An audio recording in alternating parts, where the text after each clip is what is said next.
The 2010s are being pulled back into focus. Outfits from that time are showing up again across TikTok, runways, and nightlife because people are looking at that decade with more interest and intention now. Welcome back. My name is Jada, and today's video is all about the return of the 2010s aesthetic. But before we get into today's topic, I do want to say what I find interesting is that at the same time you have people returning back to the 2010s club aesthetic and buying Herbie J dresses and red bottoms and whatever else, there's still women who are either converting to religion as a means of security during troubling times, which no judgment to them, it's just what I see. You still have women dressing very modest, very aligned with the times, for lack of a better sentence structure. In the process, in the process of preparing to film that, I saw a video by Khadijah where she talks about the death of the baddie aesthetic, which goes to show that these two things are happening simultaneously. So while there's a death, there's also a rebirth,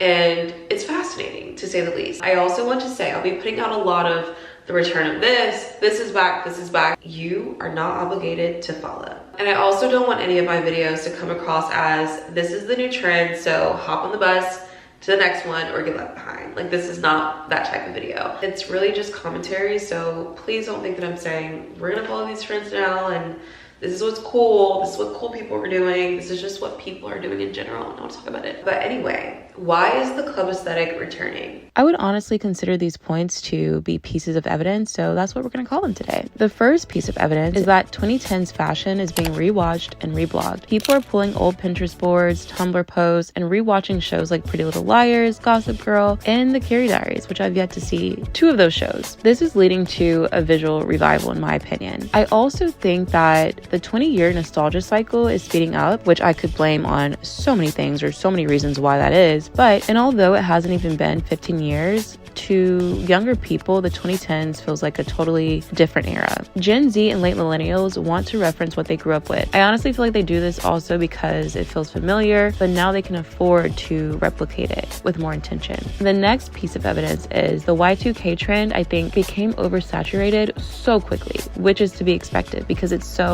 overwhelming. Not to say it's bad. I'm not saying it's bad. It's just really overwhelming. There's so much going on. And it's also very repetitive. So I think that moving into 2010s is a logical next step for trend cycles. Next is the 2010s club and party fashion. Think about Herbie J dresses, bodycon dresses, Alaya dresses, like that long, like slinky off the shoulder type of dress where it cinches at the waist and it's short, but the top half is sort of a little bit more breathable. And then it's like hanging on the side, and then you have those like big slinky earrings, and people are also wearing stiletto heels again. Like, there's just so much of that happening. And I think people are just leaning into dressing up again after years of toned down pandemic fashion. I've also noticed this revival of archive pages and TikTok trend recaps. I also think fashion girls and stylists are referencing pictures from the 2010s for red carpets and editorials. I also think influencers who were teenagers during that time are now the ones driving trends, so they're revisiting what made them interested in fashion in the first place. Also, the current version of minimalism feels cold to a lot of people. 2010s fashion was loud, sort of layered in a way, and definitely unapologetic. This is definitely appealing to those who just want to express more through their clothes. It also represents a time before fashion got so fast and micro-trend driven. In comparison to other aesthetics and eras, this one feels a little bit more grounded because people actually stuck with it. It all feels so nostalgic, but also ironic to newer generations who didn't wear them the first time, because it's like, wow, you realize how old you're getting. There's this one girl, again, I deleted my TikTok and there's so much to reference because it's like in real time evidence. I don't know. But there was this girl and I'm going to put some screenshots on there if I can find it. But basically going back to that dress I was talking about where it's like cinched at the waist and it's short, but at the top it's a little bit more breathable and it's like half shouldered. She was talking about how she was wanting to find a lot of tops like that, like that's how she wants to dress. And I found that very interesting because I immediately thought of the 2010s, like dressing like that, wearing skinny jeans, maybe a smoky eye, slinky earrings, maybe your hair pulled back. Now let's talk about why the 2010s are coming to the forefront. I honestly think the early 2010s are far enough away to feel visually distinct, especially to younger Gen Z who were kids at the time. It's also tied to to personal nostalgia for millennials and older Gen Z who grew up during that time and are now revisiting it with more money, influence, and I guess taste. Also, the fashion from that time feels less manufactured than today's microtrends. People stuck with certain styles longer. There was also more individual styling in the 2010s. The rise of personal blogs and lookbook culture gave space for unique combinations, unlike today's heavy, algorithm-driven uniformity. I also think the social media platforms at that time, Tumblr, early Instagram, Polyvore, shaped how people understood aesthetics in a slower, more curated way, and I think that pace just feels appealing again. I also think the current trend cycle just feels exhausting, so going back to a full decade offers more depth and stability than chasing weekly aesthetics. And fashion brands are also pushing it. Archives from Balmain, early Jeremy Scott era with Moschino. Am I pronouncing that right? Moschino, whatever.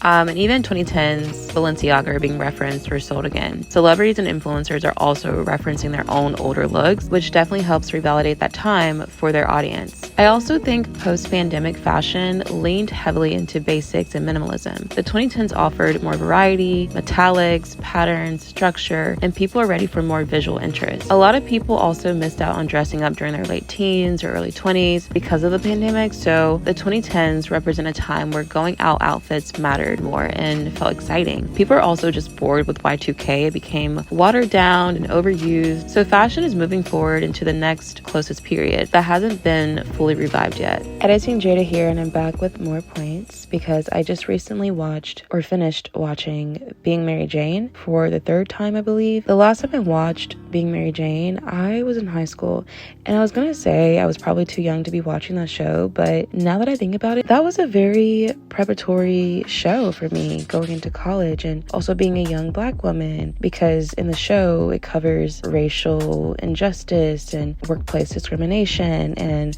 just being a Black woman in corporate America, and even just dating.